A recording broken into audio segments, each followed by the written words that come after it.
an immediate terror attack.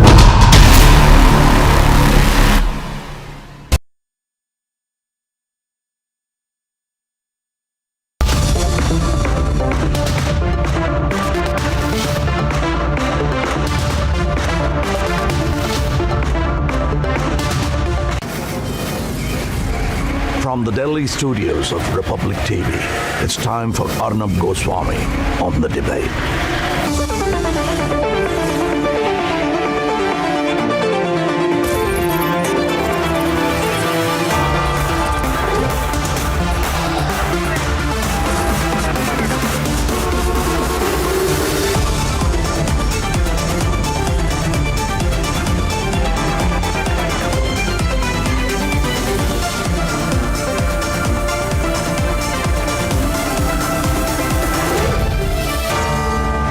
Arnab Goswami on the debate at 10, presented by Berger Easy Clean, powered by Reva University, Quick Heal Secrite, Green Lamb Laminates, PolicyBazaar.com, and Cucina, co-powered by Mankind Pharma and Nexon EV.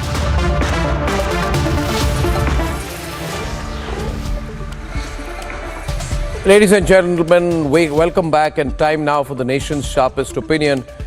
Where I speak my mind, I don't pull my punches, I never do. But I say things that need to be said. Where I connect the dots, which is at the core of our profession. And I think it should be very easy for anyone to connect the dots and see the Chinese hand behind what is happening in the Middle East. When I referred to it yesterday, we got a lot of feedback, a lot of global analysts, a lot of conversations saying this is the point that the global media is not looking at, and even if it knows, does not want to talk about it.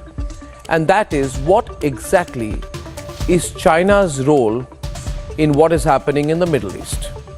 I'm not putting out a surmise, but I'm just wondering whether we can leave what has happened to an absolute coincidence.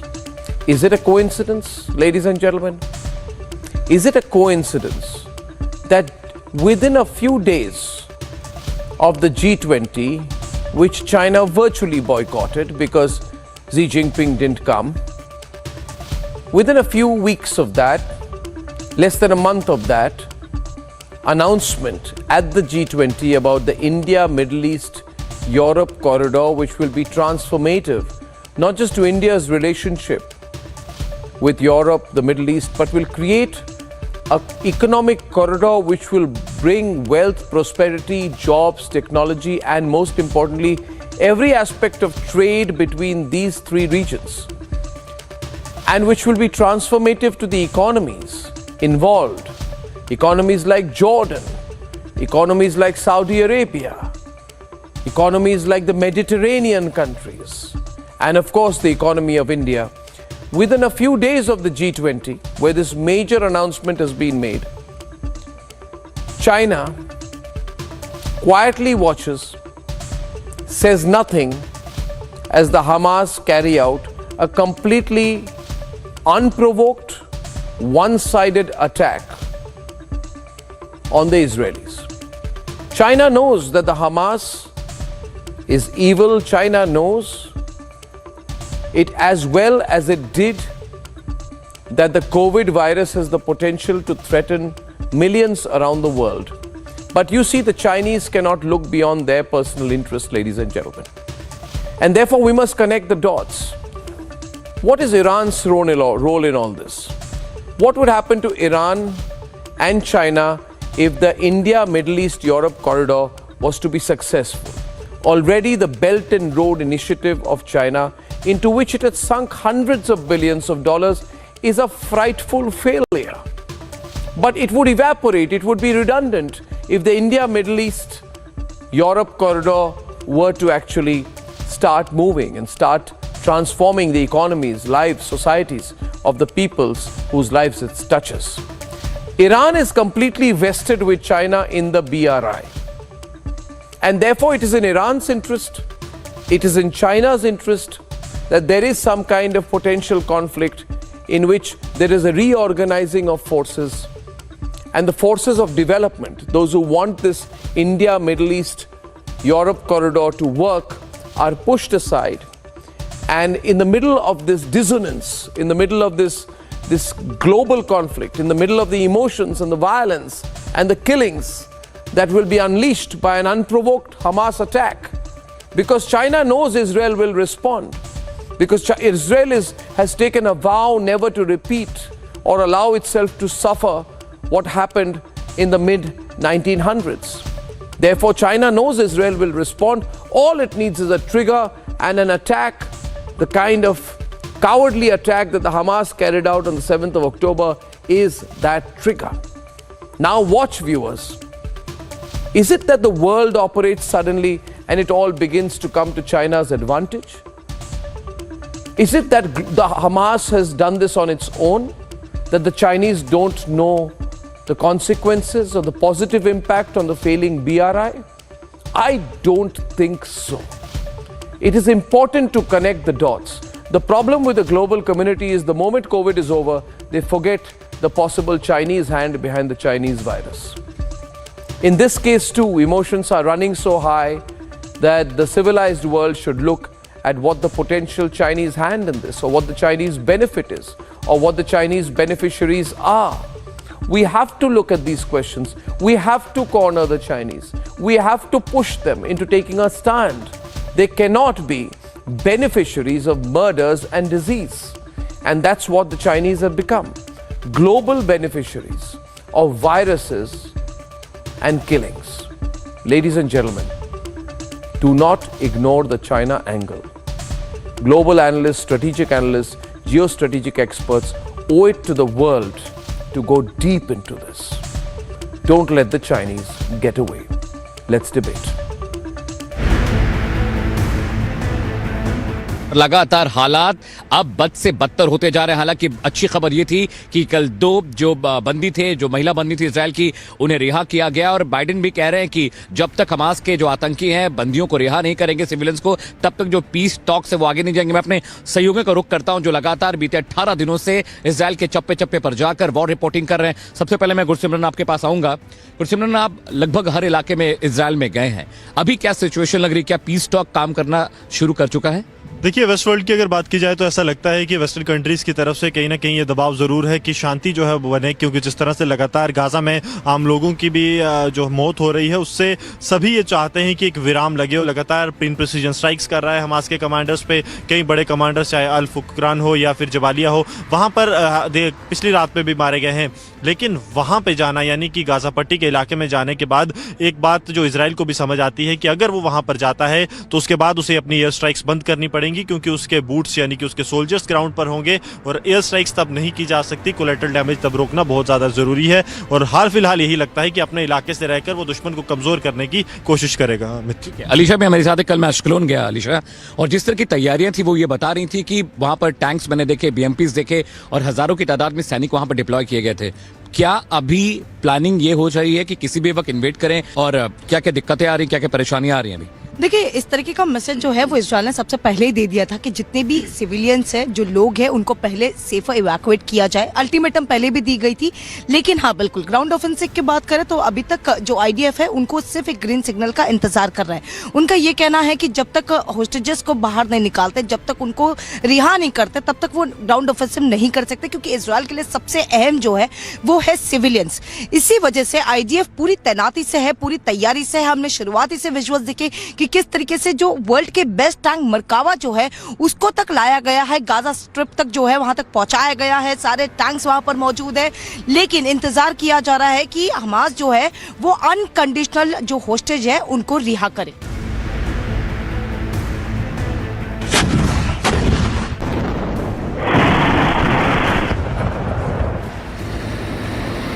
Republic is reporting live in Sderot, and last evening where there were missiles, a constant missile that was fired by the Hamas terrorists. Some of them has been intercepted, but some has been hit hard at the houses in Sderot.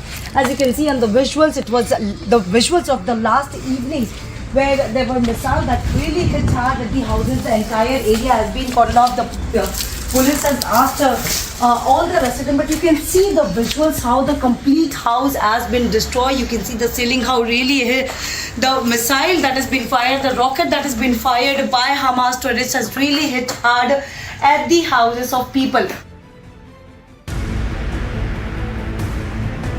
This is the wall on the Bethlehem side. That is on the other side is the West Bank, and the security has been beefed up. No one is allowed to go in or out from this side owing to the security scenario. And these are the walls, and this is the terminal, which is actually known as the Bethlehem city on the other side. And this side, it is the only the checking point, the transit point.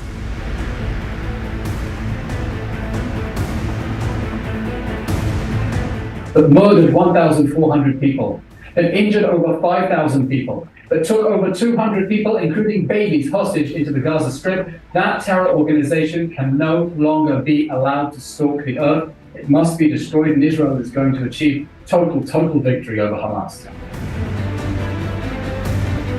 जो Israel forces है वो बहुत desperate है। वो चाहते हैं कि वो गाजा में इन्वेड करें और इसकी पूरी तैयारी कर ली गई है।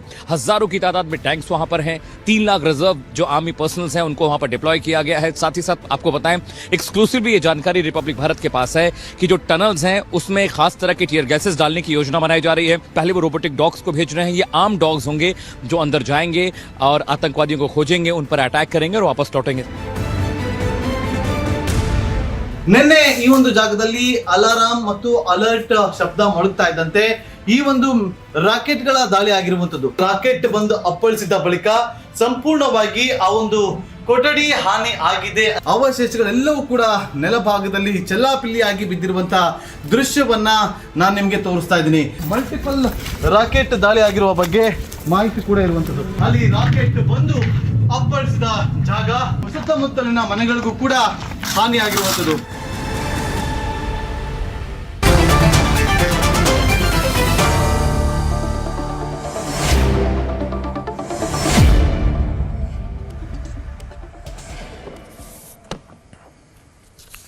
My first question is to Andrew K.P. Leung, who takes the China view from Hong Kong. Dr. Fuad Izadi, Associate Professor at the University of Tehran, welcome. Professor Madhav Nalapat, Vice Chairman of the Manipal Advanced Research Group, and Daniel Pfefferman, Advisor to the IDF General Staff from Tel Aviv, thank you very much. Andrew, China. You know, the Chinese, everybody is beginning to question the Chinese role. Is it true that you have provoked or encouraged Iran because of your business investments in the Belt and Road Initiative to carry out or support an attack by the Hamas on Israel so that the Belt and Road Initiative can be saved? I'm asking you again, is this a move by China to protect the Belt and Road Initiative? Because if the India-Europe corridor goes through the Middle East, then China will be left nowhere. In fact, the Italian Prime Minister on the sidelines of the G20 summit informed the Chinese Premier that Italy is backing out of the Chinese Belt and Road Initiative. So people across the world are now saying that it is the Chinese who are behind this because BRI is anyway failing, and if the India-Europe Middle East corridor is successful, then the Chinese economy will be badly affected. So isn't it quite clear more and more that it is the Chinese who are behind this? I don't know why you're saying that there are a lot of people are saying this.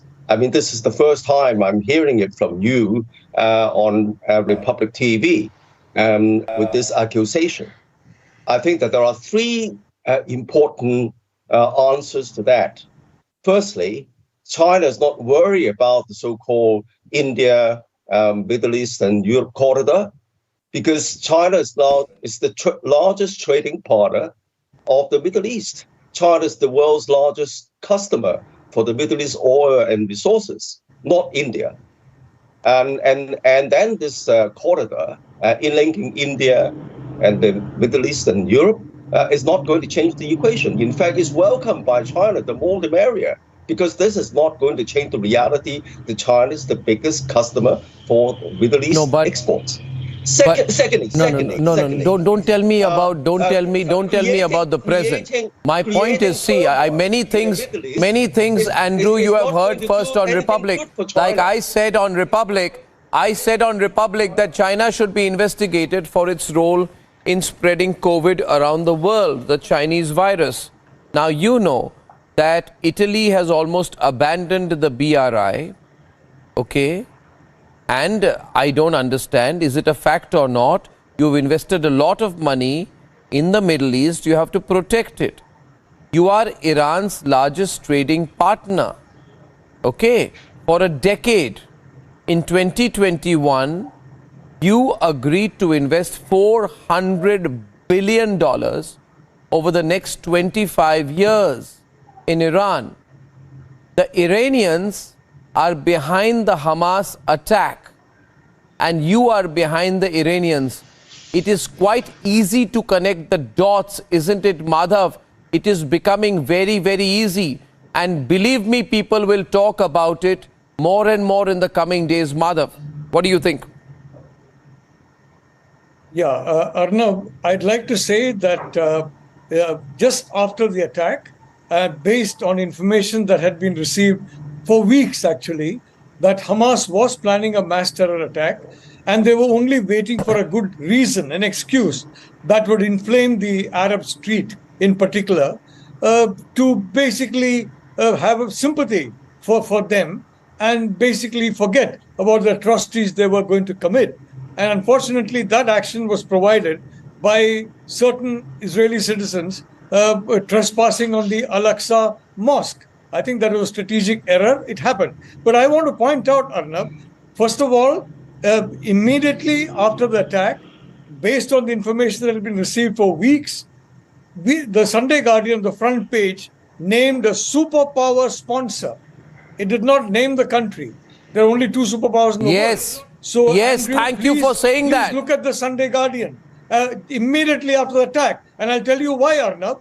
Because the interception of transmissions, the full detailed information on the geophysical situation of the target area, information from social media accounts of those who are going to attend this party, all this was there, and also the lack of adequate security staff at that point in time. All this was available, and frankly, Arnab, this is far too sophisticated an attack to have been carried out by Hamas without any help from what the Sunday Guardian called the superpower sponsor. As far as Iran is concerned, allow me to say that as of now, there is no evidence Iran is concerned, but Iran, of course, will be happy that that this has happened, and also basically that the United States is embroiled in a conflict. In my view, I don't believe that Iran has got an interest in expanding this conflict. But China very definitely has. No, I don't think Iran and has. That is a superpower sponsor. But China has. Yes, exactly. I'd like Daniel to comment on this, please, from Tel Aviv, because China has gone more and more anti-Israel over the last few days. It has condemned Israel. It has said that Israel's actions have gone beyond the scope of self-defense. So they've taken a clearly pro-Hamas position of late. Can this China angle be ignored anymore? The kind of position they are taking and their possible role. Daniel, what do you think? Yeah, it's the proverbial pot calling the kettle black. We all know the Russians also have not condemned the Hamas terror attack, and we all know both their track records in dealing with militant Islamists in their own backyards, where they use tactics and military methods infinitely more severe. Israel is making absolutely every attempt to limit civilian casualties in the Gaza Strip. I think it could be argued with a very straight face that Israel does more to try to help Gazan civilians on a regular basis than does Hamas, which uses them as human shields. Israel has hundreds of Palestinians being treated constantly and around the clock for cancer in Israeli hospitals, treatments they cannot get in the Gaza Strip, and it implored numerous times Gazan civilians to leave south to avoid the areas of fighting, because it is known that Hamas uses hospitals, mosques, and schools to hide its infrastructure, to hide its weapon storage, and Hamas wants to see dead Gazans, dead Palestinians, so it could inflame the region against Israel. And Israel is stuck in a very, very difficult position here. It has to defend itself against this unwarranted attack. Our friend from New Delhi said, Al-Aqsa, I take Muslim visitors to Israel regularly to Al-Aqsa to visit. There is absolutely zero limitation of movement for Muslims to Al-Aqsa. In fact, it is controlled by the Jordanian Waqf. Israel allows the Jordanians to manage Al-Aqsa so that Muslims have full freedom of worship. And it is Israeli visitation, Jewish visitation, that is limited only to a few hours a day in Al-Aqsa and not for prayer purposes. You're welcome to come visit, sir, if you think I'm making this up. We're looking at. I get why they're doing it, for geopolitical reasons. They get most of their oil from the Arab world and from Iran, and so they feel they need to criticize Israel. But it is hypocrisy. I'd like to bring in Dr. Izadi to respond from the University of Tehran. He is joining us from Tehran. Dr. Izadi, is it possible that China is using Iran for its medium to long-term economic interests, but China will not defend Iran if it gets into a direct conflict with Israel? Bismillah ar-Rahman ar-Rahim. 3 points, 3 quick points. Point number 1, Iran-India relations are good. And damaging Iran-India relations is not good for either side. So I suggest engaging in anti-Iran rhetoric on Indian television is not going to be beneficial for anybody. Iran and India have an agreement on Chabahar port, which is progressing. And the good news is that the Indian government officials understand every word that I just said, and I think they agree with it. The second point is that 700 people have been massacred in Palestine, in Gaza, in the last 12 by Israeli apartheid occupation forces.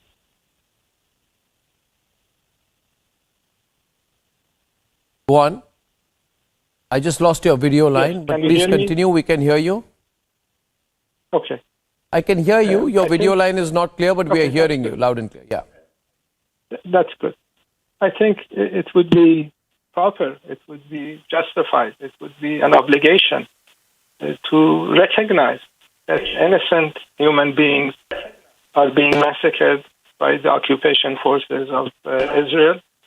I suggest you read the Amnesty International report, 280 pages, came out last year, about why Israel is an apartheid state. And I think it would be a mistake for India to invest in Israel. Because the land of Israel belongs to Palestinians. And investing in a land that's an extreme position, Dr. Izadi. That's an extreme position. The land of Israel belongs to the Palestinians. It's a UN resolution. That is a very no. UN resolution. The only solution is a two-state resolution. But you didn't answer, Dr. Izadi. I'd like to draw you back to my question. Yes, India and Iran have had good relations. It is mutually beneficial. But please understand in this world where Iran does not have many friends, to be friendly with India, a very powerful country, and the emerging global economic power is also beneficial for Iran. My question to you is, sir, can you objectively answer this question? Do you think China is using Iran to create a conflict? Because, as you know, You know, there are allegations that the Bank of China has wired money to the Hamas and the terrorist group has used the bank to launder money. I'm not saying it. This has been globally reported. So were Chinese banks funding the terrorist group Hamas directly or indirectly? Right? And there is a chain. China funds Iran. Iran funds Hamas. Bank of China transfers money to Hamas. This is internationally reported. So, and you know this, that right now BRI is falling, failing completely. Every country is pulling out, says there's a debt trap that we are getting into. I'm asking you again, we respect Iran as an independent country with its own foreign policy. But is it possible that because of your economic dependence on China, right, there is a more clout that China has on Iran, and they may be pushing you in a wrong direction? Mr. Izadi, China is nobody's friend, you know that. But are they pushing you in a wrong direction and pushing you into a conflict which you may not be able to handle in the short or medium term? Already, Mr. Izadi, the rest of the Muslim world is not boycotting Israel. Iran said 3 days back that the Muslim world should boycott Israel and cut off ties. Has it happened? It has not happened. It has not happened, Mr. Izadi. Yes, I think it's happening. I think it's happening already. The Muslim people, whether they're in Iran or in Arab countries or in India or in other countries, are boycotting Israel. And not only Muslims are boycotting Israel, all freedom seekers are boycotting Israel.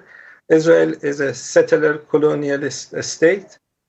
India has an experience with colonialism. And I think given the history of India and the fight, we have a very strong experience with terrorism. We have a strong experience with terrorism.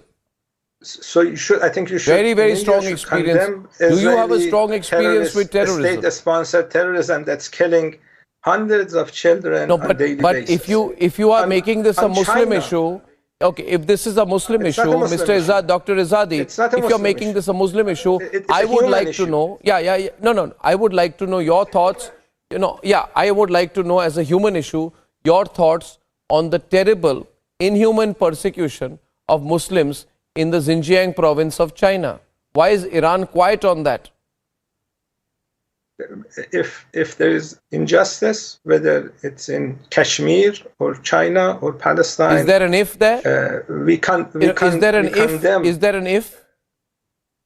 Yeah, is there an if there? You still will not speak against the Chinese? See, I teach at university. I know you're a university professor, but is it not obvious to you what the Chinese are doing to the Muslims in the Xinjiang province, putting them up in concentration camp situations? With regard to China, Iran-China relations are good. Iran wants to have. No, but because your economic relations are good, so you'll allow Muslims to be put in concentration camps in China and not speak about it? I've visited Urumqi, and I have not seen any concentration camps. Maybe they are, maybe they are not. I don't know. Okay, so I know I won't expect an acceptance from you on it. Dr. Brahma Chelani, we're discussing a complex but important issue here today. And I'm drawing the connections. BRI is failing and failing completely. China faces accusations of debt trap diplomacy. The India-Europe corridor is the last nail in the coffin for the BRI, right? India-Europe corridor is announced. Within 3 weeks of that, Hamas carries out this attack on Israel, putting the Middle East in a position of flux. Who is the ultimate beneficiary? In my view, it's China. What's your take, Dr. Chelani? Well, whenever there is any conflict, or whenever the US imposes sanctions on a country, the beneficiary is always China. When the US imposed sanctions on Iran, China stepped in and became the largest trading partner of Iran and the largest investor in Iran. When the US imposed sanctions on Myanmar, it pushed Myanmar into China's lap. So China is waiting for other countries to make mistakes so that it can actually advance its commercial and strategic interests. Let's be clear on one thing. There's no place for morality in Chinese foreign policy. Now, if you look at the Middle East, Israel is a small country of about 9.4 million people. China is looking at the bigger markets, at the bigger strategic picture, and therefore it's openly siding with the Muslim world. And siding with the Muslim world in the current conflict helps China to obscure its detention of more than 1 million Muslims in Xinjiang. This is the largest mass incarceration of people on religious grounds since the Nazi era. And yet, China has faced no real sanctions for jailing more than 1 million Muslims. So it feels emboldened to carry on with its extremely mercantilist foreign policy approach. And I think what we are seeing in a larger framework is the fact that just as the Ukraine war has brought China and Russia together, China and Russia are together against the Western Bloc. Now this Israel-Hamas conflict is exactly repeating the same pattern, the same divide, with China and Russia on one side. Is there a Chinese hand, you think, Brahma? You see a Chinese hand here, Brahma? Well, there's a Chinese hand in the sense that China is always seeking to aggressively promote its strategic and commercial interests whenever it finds an opening. That's the connection. The fact is that the Hamas,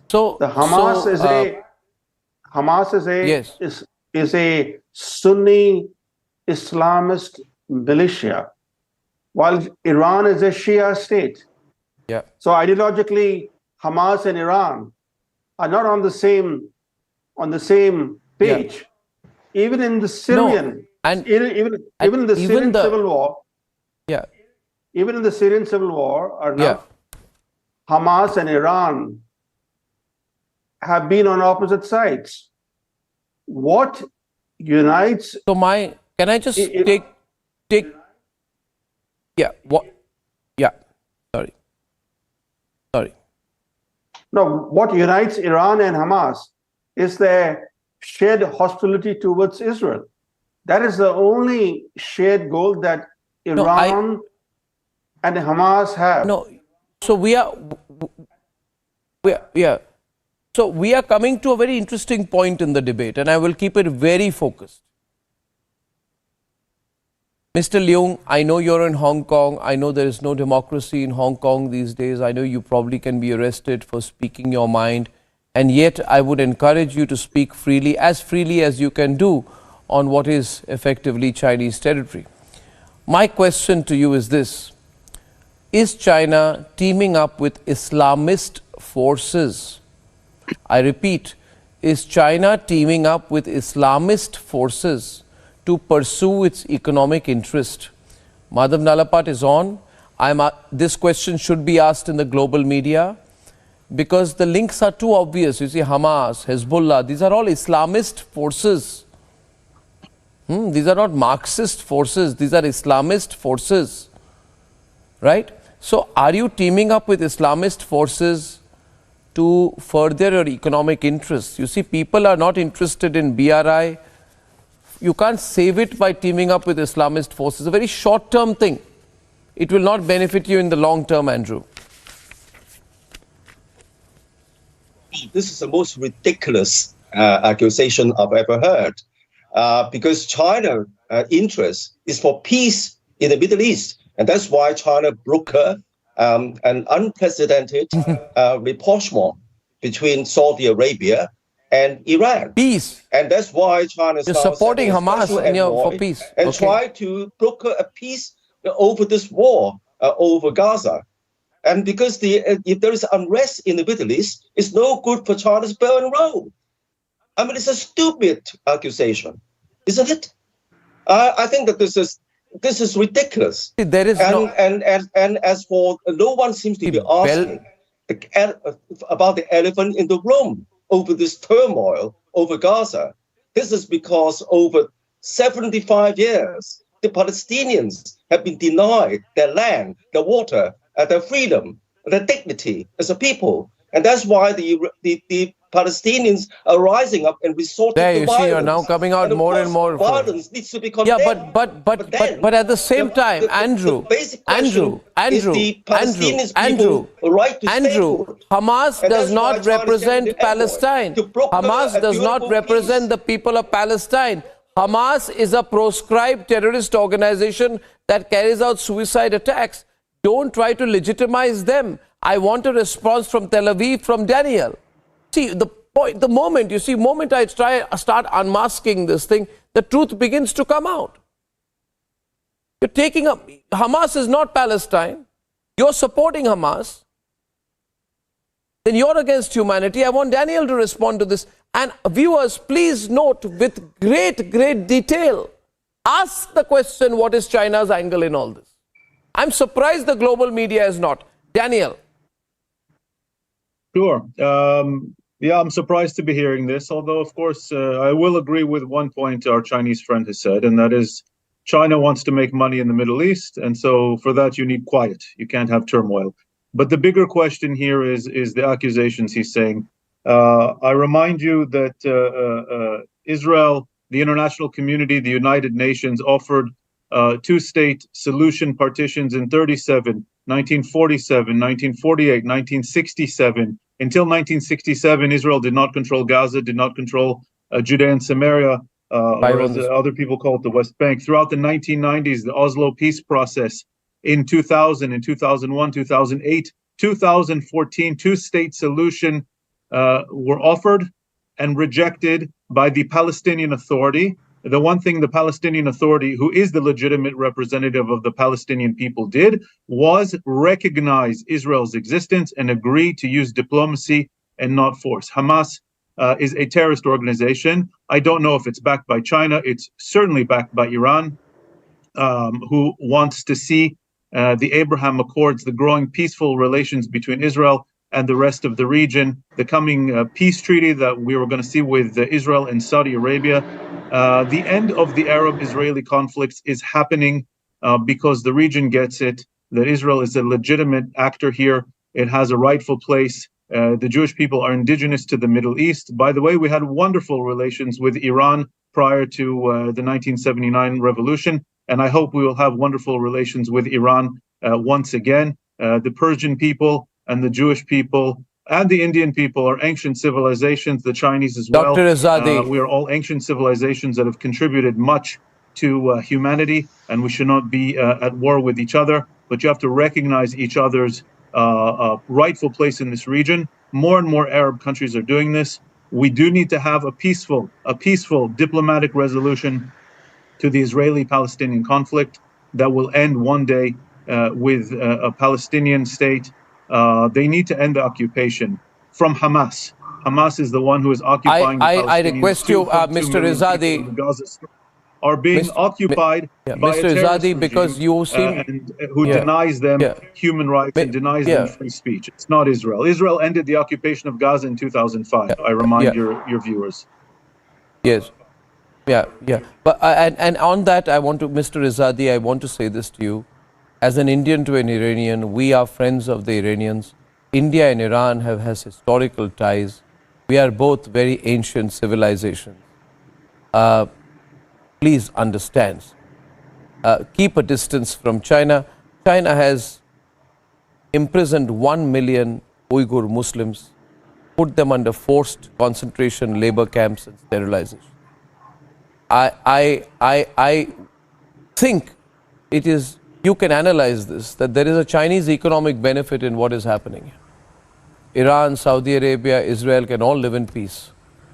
Just keep the Chinese out of this, Mr. Izadi. I'll let Madhav Nalapat put it to you. Professor Nalapat is a very, very experienced man. I'd like him also to put it to you, please. Madhav, you want to take it where Brahma left it. Look, Arnab, China has no problem if the price of oil from the Middle East shoots up. because China has now, thanks to the situation in Ukraine, Russia is completely beholden to China, and they are selling oil at a very discounted rate to China. And that is what is happening. So the Chinese, frankly, have nothing to lose from an oil price spike. It's the European countries that will lose. It's United States that will benefit, of course. But India also has got good relations with Russia, thank God. So I'm not sure that we are going to be in that kind of a problem as the European countries. But the reality is the Chinese are delighted. So what would you say to Dr. Izadi briefly, because I'm running short of time? What would you say to our friend in Tehran? I'd like to say the Chinese are very interested in breaking up the relationship between the United States and its partners and between Iran. And they want the United States to be completely excluded from the Middle East so they can come in and have a look at all the different countries that have been fallen into the Chinese debt trap. Have a look at the precarious economic situation you're in. And Dr. Izadi, Dr. Izadi, please understand, sir. It's a short-term conflict, but bad for Iran also in long term. I'm sure that you'll be objective and consider the Chinese angle in this. Please do not think the Chinese are angels in this. They have a very strong angle, and they are not good for you, sir. Yes, sir. Speaking about long-term objectives, we are moving towards a multipolar world. The wealth and power is moving from west to east to Asia. And the hope that we have for India is to choose her friends carefully. Betting on the future of the United States, a power in decline, is not a good bet. Having increased relations with an apartheid settler colonialist country that is occupying other people's land and killing babies on a daily basis is not good for India's image internationally.